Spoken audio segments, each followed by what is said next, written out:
It's honey harvest time! Welcome back to the Little Black Shade Tree. We had so much fun harvesting our honey this year, so I wanted to share it with you. We got some beautiful honey, and it was fun getting my girlies all suited up in our bee suits. None of our suits were quite small enough for our youngest daughter, but we stuffed her in there anyway. It was so adorable. She looks like a little Oompa Loompa, honestly.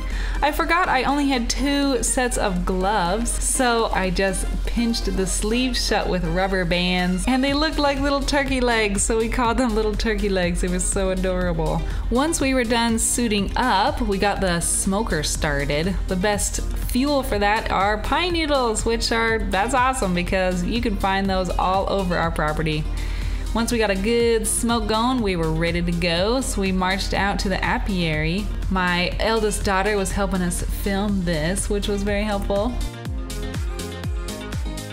Once we pop that top, we get a little smoke around that hive and we start pulling some frames. Look at those beautiful happy bees. Oh my goodness, my youngest was so adorable. Look at that little Oompa Loompa.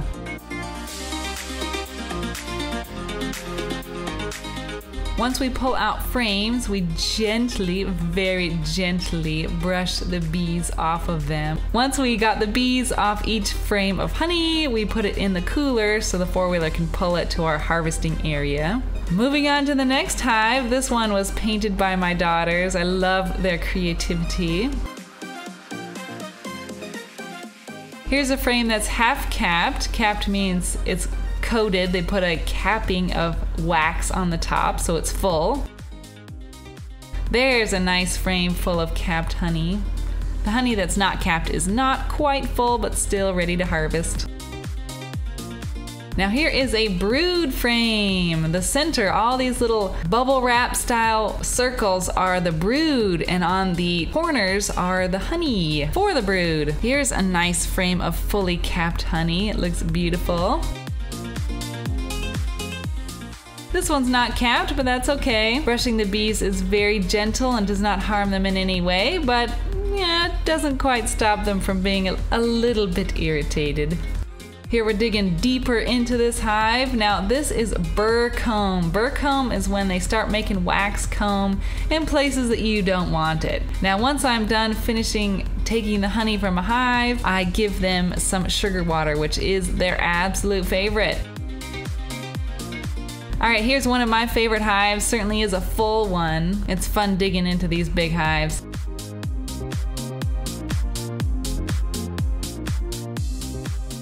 So here's a frame that's not quite uniform.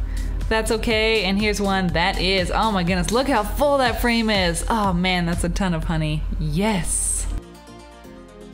So I'm just gonna keep going down into each hive, pulling all the frames of honey. Of course, I leave the honey that's on the brood frames for the brood, but I'm gonna take the full frames full of honey, as much as I can get, and then I return them the favor and give them their favorite sugar water. And if you can imagine, it gets insanely hot. It is 94 degrees outside. It is super humid, and I'm in a full suit and fully clothed. So it is so hot. I think I got heat stroke that day. Not heat stroke. I think I got heat exhaustion that day. So once I'm done brushing off any remaining bees, I stick it into a new cooler because I'm really trying to keep the bees away. And here we have our wax scraper, this little pointy comb. I'm going to use it to scrape the wax off the honey frames. It's off the coating, so this way I'm not damaging the wax frame that they built. I'm just going to scrape off their lid, their capping, so that this honey extractor can pull the honey out of the frame using centrifugal force. So here I'm putting this lovely fine mesh strainer on our bucket so we can pull out any chunks of wax. Now, I crank this by hand, but because we had so many bees this year, I didn't get good footage. So here's my girls from last year really cranking this down. They did such a great job. I really do need to find a more sturdy table for it because it just wiggles so much. Oh, look at that beautiful yellow honey. It looks delicious. Oh yeah, they were such good sports. Man, that thing was wiggly. So here's from this year. My middle daughter helped crank that thing even in the hot suit, but trust me, she didn't stay out there for very long. So here's what the frames look like after you pull the honey out. It is complete wax and no honey, and I put these back in the hives for a couple days so that the bees can repair their comb. Once I was done pulling all the honey out of the frames, I started putting them into the trailer for our ATV to pull back out to the apiary, and man, those bees followed me everywhere. So I stuck those back in the frames so that the bees could repair them. Wow, look at those bees. That is one big ball of bees. They will fill up empty gaps in their hives with wax eventually, but in the meantime, they like to make big old bee balls, which is pretty cool. So I just filled their hive back up with their empty frames so they could repair them, and then I'll remove them later since you don't want a lot of empty space in your hive. And of course, more sugar water, their favorite. Yum! And we're finally back in the air conditioning, yay! So here's jarring up the honey time. This is such a fun part of the honey harvest because it's in the cool air and it's fun to do it with my kids. They really love being a part of this process. We jarred up 77 pounds of honey this year, which was pretty good. We have 4 hives, but 2 of them were brand new this year, so that was a pretty good harvest for that.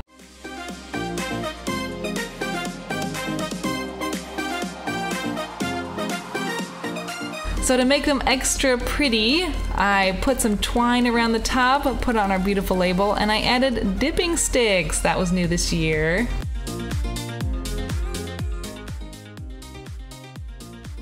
We also did a few jars with honeycomb in the honey, and I thought they looked absolutely gorgeous. I am so excited about these jars. They look beautiful. Thanks for joining me, the little black shade tree, and don't forget to subscribe, and I'll see you in the next video.